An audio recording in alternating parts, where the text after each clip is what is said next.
Yun o. Side mirror ata sira niya, pre.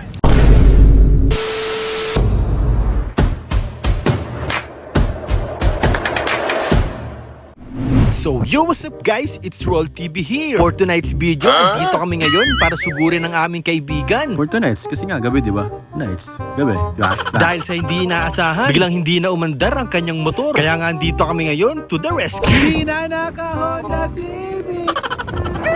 At syempre, andito na kami sa may bandang Pasay. Malayo na pero malayo pa sa aming tropa.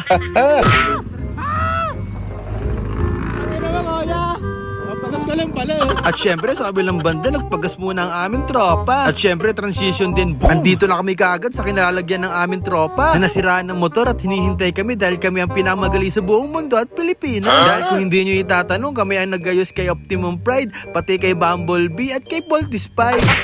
Gago! Yari. Power off! Porel ba sila? Yung battery mo, Porel? 4L. 4 liters. Oh. Okay lang din. Maliit. Kagat.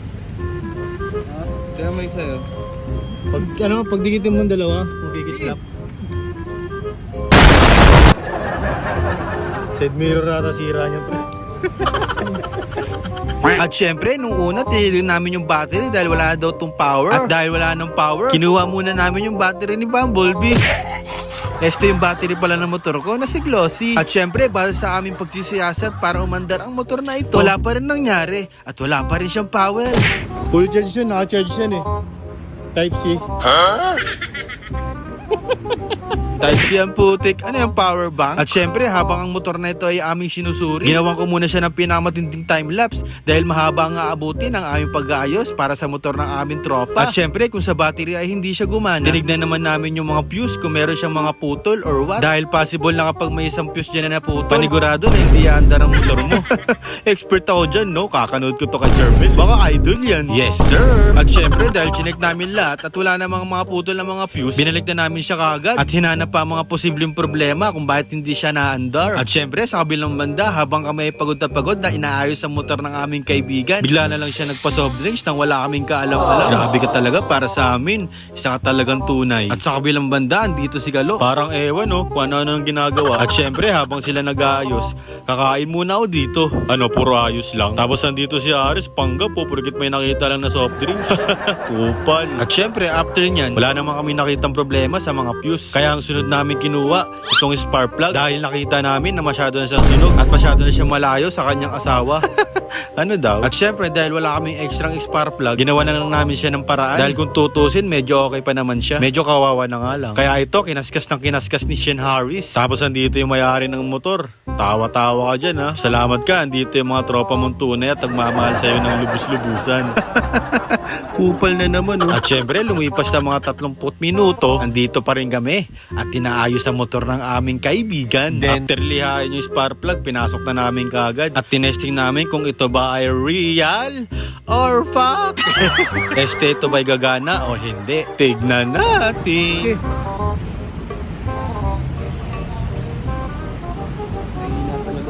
See? As you can see guys, gumagana siya. Pero hindi nga lang siya naandar. Ang ibig sabihin lang yan guys, ay okay ang mga circuit and circulation na kuryente na dumadali sa motor niya. Na sa madaling salita guys, ito ay itutulak na namin papunta sa aming syudad. Dahil sa lahat ng mga ginawa namin at nakita namin mga problema, wala pa rin nangyari. Kaya mas binabuti lang namin itulak hanggang doon sa aming bayan. O diba, umaandar na siya. Kailangan nga lang ng paa. Walang nangyari.